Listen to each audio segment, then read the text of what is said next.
Patriarcas e Profetas. Capítulo 54. Sansão. Em meio da ampla apostasia, os fiéis adoradores de Deus continuaram a pleitear com ele o livramento de Israel. Posto que não fossem aparentemente atendidos, embora ano após ano o poder do opressor continuasse a repousar mais pesadamente sobre a terra, a providência de Deus lhes estava preparando auxílio. Mesmo nos primeiros anos da opressão dos filisteus, nascera uma criança, por meio da qual era desígnio de Deus humilhar a força daqueles poderosos adversários. À beira do território montanhoso, sobranceiro à planície da Filistia, achava-se a pequena cidade de Zorá. Ali morava a família de Manoá, da tribo de Dan, uma das poucas casas que, em meio da deserção geral, permaneceram fiéis a Jeová. À mulher de Manoá, a qual não tinha filhos, o anjo do Senhor apareceu, com a mensagem de que ela teria um filho, por meio de quem Deus começaria a livrar Israel. Em vista disto, o anjo lhe deu instruções com relação aos seus próprios hábitos e também quanto ao tratamento do filho.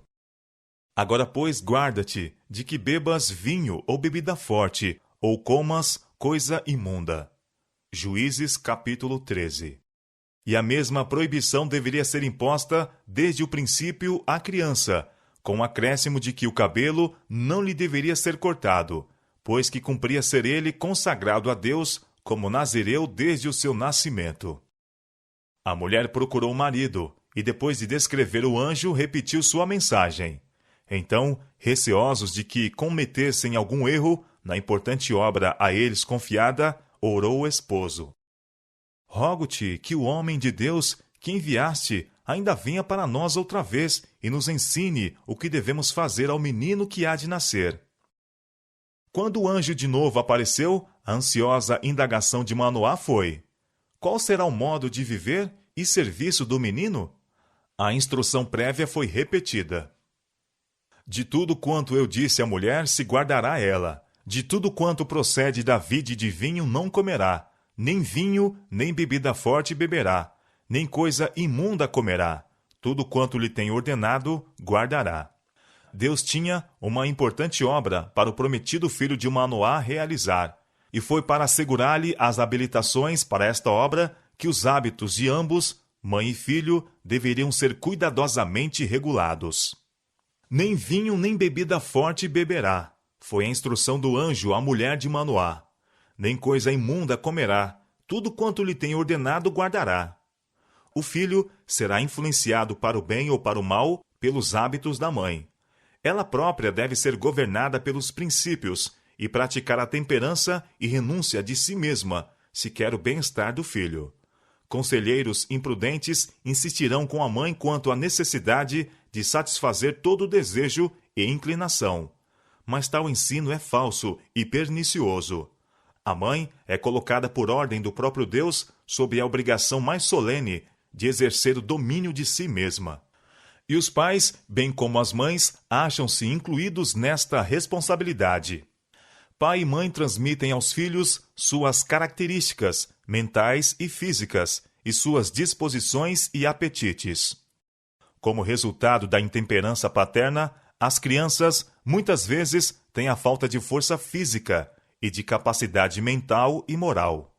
Alcoólatras e fumantes podem transmitir a seus filhos seu insaciável desejo, seu sangue inflamado e nervos irritáveis, e efetivamente o fazem.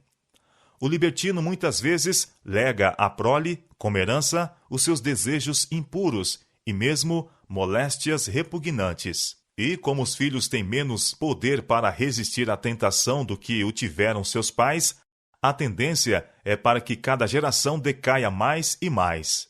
Em grau elevado, os pais são responsáveis não somente pelas paixões violentas e apetites pervertidos dos filhos, mas também pelas enfermidades de milhares que nascem mudos, cegos, doentes ou idiotas.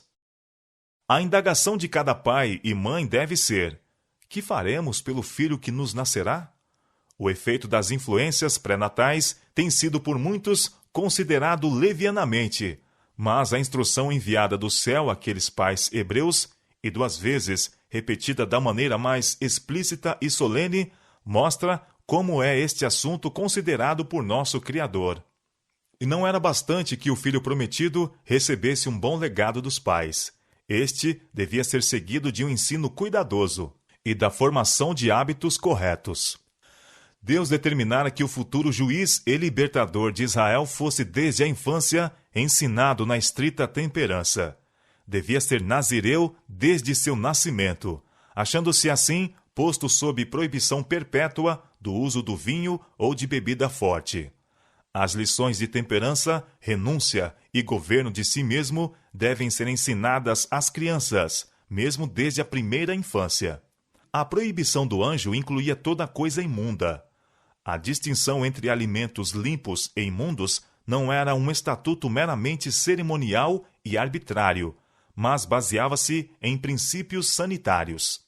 A observância desta distinção pode atribuir-se em grande parte à maravilhosa vitalidade que durante milhares de anos tem distinguido o povo judeu. Os princípios de temperança devem ser mais abrangentes do que a mera abstenção de bebidas alcoólicas. O uso de alimento estimulante e indigesto é muitas vezes tão ofensivo à saúde como aquelas, e em muitos casos lança as sementes da embriaguez.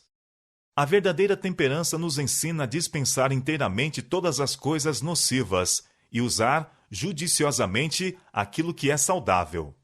Poucos há que se compenetram, como deviam, do quanto seus hábitos no regime alimentar têm que ver com sua saúde, seu caráter, sua utilidade neste mundo e seu destino eterno.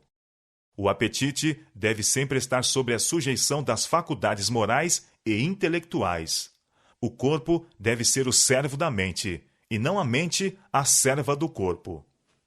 A promessa divina a Manoá foi cumprida no tempo devido, com o nascimento de um filho, a quem foi dado o nome de Sansão. Crescendo o rapaz, tornou-se evidente que possuía extraordinária força física. Isto, entretanto, não dependia, conforme Sansão e seus pais bem sabiam, de seus compactos músculos, mas sim de sua condição de nazireu, de que o seu cabelo não cortado era símbolo. Houvesse Sansão obedecido às ordens divinas tão fielmente como fizeram seus pais, e seu destino teria sido mais nobre e mais feliz. Mas a associação com os idólatras o corrompeu. Achando-se a cidade de Zorá, próxima do território dos filisteus, Sansão veio a travar relações amistosas com eles. Assim, em sua mocidade, surgiram camaradagens cuja influência lhe obscureceu toda a vida. Uma jovem que habitava na cidade filisteia de Timnata conquistou as afeições de Sansão, e ele decidiu fazer dela sua esposa. A seus pais tementes a Deus, que se esforçavam por dissuadi-lo de seu propósito, sua única resposta era: ela me agrada aos olhos. Os pais finalmente cederam aos seus desejos, e realizou-se o casamento. Exatamente quando entrava para a varonilidade, época em que deveria executar sua missão divina, tempo este em que, mais do que em todos os outros, deveria ser fiel a Deus, ligou-se Sansão aos inimigos de Israel. Não procurou saber se poderia melhor glorificar a Deus estando unido ao objeto de sua escolha, ou se encontrava a colocar-se em posição em que poderia cumprir o propósito a ser realizado pela sua vida. A todos os que em primeiro lugar procuram honrá-lo, Deus prometeu sabedoria, mas não há promessa àqueles que se inclinam a agradar a si mesmos. Quantos não estão adotando a mesma conduta de Sansão? Quantas vezes se efetuam casamentos entre os que são tementes a Deus e os ímpios? Porque a inclinação governa a escolha de marido ou mulher. As partes não pedem conselho de Deus, nem têm em vista a sua glória. O cristianismo deve ter influência dominante na relação matrimonial, mas dá-se muitas vezes o caso de que os motivos que determinam esta união não se coadunam com os princípios cristãos. Satanás procura constantemente fortalecer o seu poder sobre o povo de Deus, induzindo-os a entrar em aliança com seus súditos, e a fim de realizar isto, ele se esforça por despertar paixões impuras no coração. Mas o Senhor, em sua palavra, instruiu claramente seu povo a não se unir àqueles nos quais não habita o amor para com ele. Que concórdia há entre Cristo e Belial? Ou que parte tem o fiel com o infiel? E que consenso tem o templo de Deus com os ídolos? 2 Coríntios, capítulo 6, versos 15 e 16. Em sua festa nupcial, foi levado Sansão à associação familiar com os que odiavam ao Deus de Israel.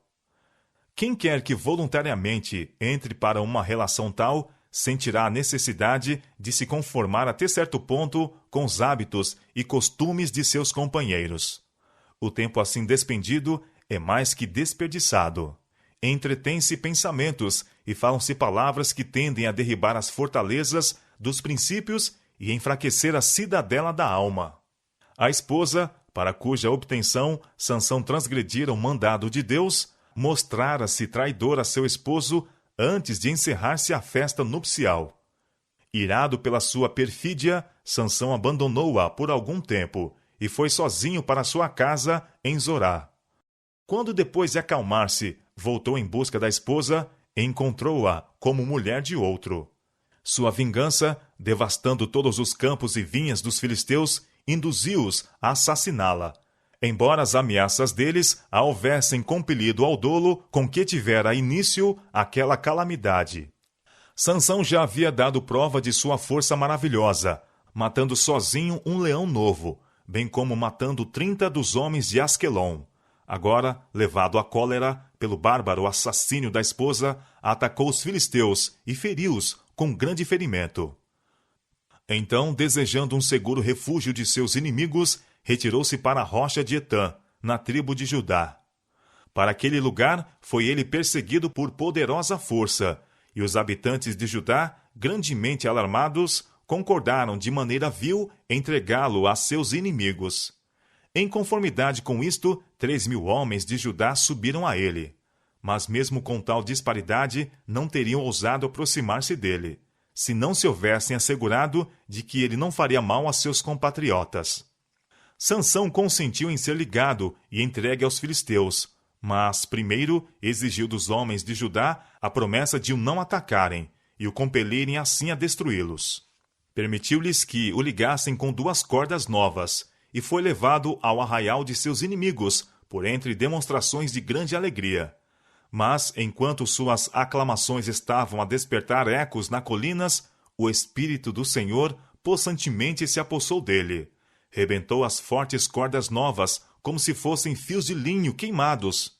Agarrando então a primeira arma à mão, a qual, embora fosse apenas a queixada de um jumento, foi mais eficaz do que espada ou lança.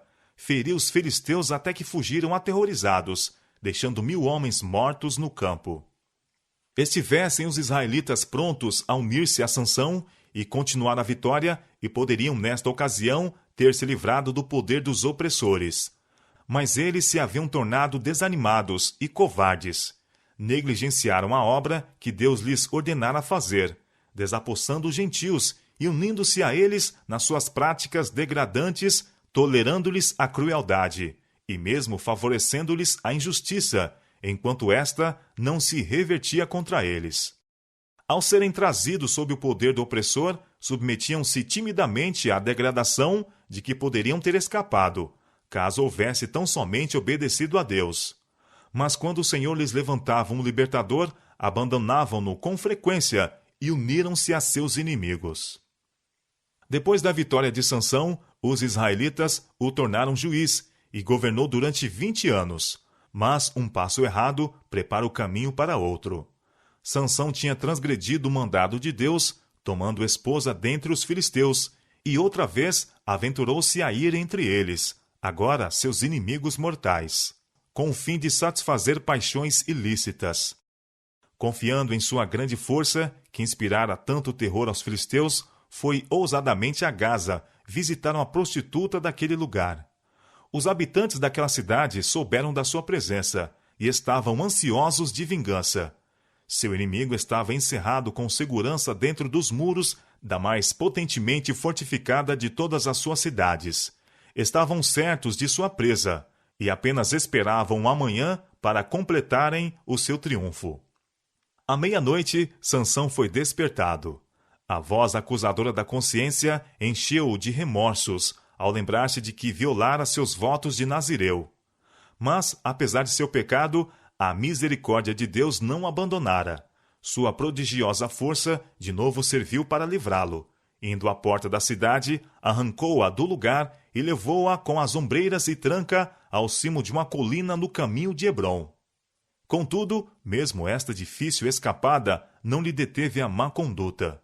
Não se arriscou outra vez a ir entre os filisteus, mas continuou à procura daqueles prazeres sensuais que o estavam atraindo à ruína. Ele se afeiçoou a uma mulher do vale de Soreque, não longe de seu próprio lugar de origem. O nome dela era Dalila, a consumidora. O vale de Soreque era célebre pelas suas vinhas.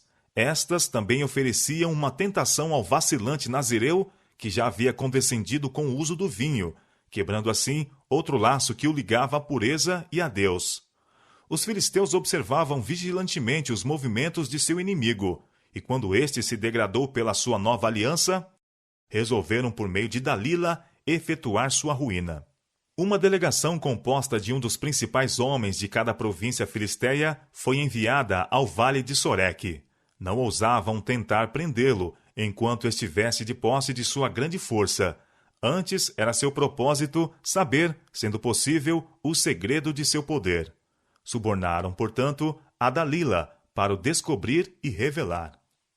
Importunando a traidora Sansão com suas perguntas, ele a enganou, declarando que a fraqueza de outros homens lhe sobreviria se fosse experimentado certos processos. Quando ela punha aquilo à prova, descobria-se o embuste. Então ela o acusou de falsidade, dizendo: Como dirás, tenho-te amor, não estando comigo teu coração? Já 3 vezes zombaste de mim, e ainda não me declaraste em que consiste a tua força. 3 vezes, Sansão teve a prova mais clara de que os filisteus se haviam coligado com aquela que o encantava, a fim de o destruir, mas, quando fracassava o propósito dela, tratava o caso como simples gracejo e bania cegamente os seus receios. Dia após dia, Dalila insistia com ele, até que sua alma se angustiou até a morte. Contudo, um poder sutil o conservava ao lado dela. Vencido finalmente, Sansão deu a conhecer o segredo. Nunca subiu navalha à minha cabeça, porque sou nazireu de Deus, desde o ventre de minha mãe. Se viesse a ser raspado, ir-se-ia de mim a minha força, e me enfraqueceria, e seria como todos os mais homens. Despachou-se imediatamente um mensageiro aos chefes dentre os filisteus, insistindo que viessem a ela, sem demora. Enquanto dormia o guerreiro, cortaram-lhe as pesadas porções de cabelo. Então, conforme fizera 3 vezes antes, ela chamou: Os filisteus vêm sobre ti, Sansão! Despertando subitamente, pensou em exercer sua força como antes e destruí-los. Mas os braços impotentes recusaram-se a cumprir a sua ordem, e soube que o Senhor se tinha retirado dele. Depois de ter sido rapado, Dalila começou a molestá-lo e a causar-lhe dor, pondo assim à prova a sua força, pois os filisteus não ousavam aproximar-se dele antes que estivessem completamente convencidos de que seu poder desaparecera. Então o agarraram e, havendo-lhe arrancado os olhos, levaram-no a Gaza. Ali foi metido em ferros, na prisão, e obrigado a trabalhos pesados. Que mudança para aquele que fora juiz e campeão de Israel? Agora fraco, cego, preso, rebaixado ao trabalho mais servil. Pouco a pouco, tinha violado as condições de sua vocação sagrada. Deus tinha tido muita paciência com ele. Mas quando se entregara tanto ao poder do pecado, que traiu seu segredo, o Senhor se afastou dele. Não havia virtude alguma em seu longo cabelo, mas este era sinal de fidelidade para com Deus. E quando sacrificou este símbolo na satisfação da paixão, perdeu também as bênçãos de que ele era um sinal. No sofrimento e humilhação, como joguete dos filisteus, Sansão aprendeu mais acerca de sua fraqueza do que jamais soubera antes, e as aflições o levaram ao arrependimento. Crescendo-lhe o cabelo, a força lhe voltava gradualmente. Seus inimigos, porém, considerando-o um prisioneiro algemado e indefeso, não tinham apreensões. Os filisteus atribuíram a vitória aos seus deuses e, exultantes, desafiaram ao Deus de Israel. Foi marcada uma festa em honra a Dagom, o deus peixe, protetor do mar. Das cidades e dos campos, por toda a planície dos filisteus, o povo e seus grandes se congregaram. Multidões de adoradores enchiam o vasto templo e as galerias próximas do teto. Era uma cena de festa e regozijo. Havia a pompa do serviço sacrificial, seguido de música e banquetes. Então, como o máximo troféu do poder de Dagom, foi trazido Sansão. Aclamações de triunfo saudaram o seu aparecimento. O povo e os príncipes zombaram de seu estado miserável e adoraram o Deus que subvertera o destruidor de seu país. Depois de algum tempo, Sansão, como se estivesse cansado, pediu permissão para recostar-se de encontro às duas colunas centrais em que se apoiava o teto do templo. Proferiu então silenciosamente a oração. Senhor Jeová, peço-te que te lembres de mim e esforça-me agora só esta vez, ó Deus, para que de uma vez me vingue dos filisteus. Com estas palavras, cingiu com os poderosos braços as colunas e, clamando, morra eu com os filisteus, curvou-se e o teto caiu, destruindo em um só fragor toda aquela vasta multidão. E foram mais os mortos que matou na sua morte do que os que matara na sua vida. O ídolo e seus adoradores, sacerdotes e camponeses, guerreiros e nobres foram juntamente sepultados sob as ruínas do templo de Dagom. E entre eles estava o corpo gigantesco daquele que Deus escolhera para ser o libertador de seu povo. Notícias da terrível destruição foram levadas à terra de Israel, e os parentes de Sansão desceram de suas colinas e, sem encontrarem oposição, recobraram o corpo do finado herói. E subiram com ele, e sepultaram-no entre Zorá e Estaol, no sepulcro de Manoá, seu pai. A promessa de Deus de que por meio de Sansão começaria a livrar a Israel das mãos dos filisteus foi cumprida. Mas quão tenebroso e terrível é o relato daquela vida que poderia ter sido um louvor a Deus e uma glória para a nação. Se Sansão tivesse sido fiel à vocação divina, ter-se-ia cumprido o propósito de Deus em sua honra e exaltação. Mas ele rendeu-se à tentação e mostrou-se infiel à sua incumbência, e sua missão cumpriu-se com a derrota, escravidão e morte. Fisicamente falando, Sansão foi o homem mais forte da terra, mas no domínio de si mesmo, na integridade e firmeza, foi um dos mais fracos. Muitos tomam erradamente as paixões fortes como caráter forte, mas a verdade é que aquele que é dominado por suas paixões é homem fraco. A verdadeira grandeza do homem é medida pela força dos sentimentos que ele domina, e não pelos sentimentos que o dominam.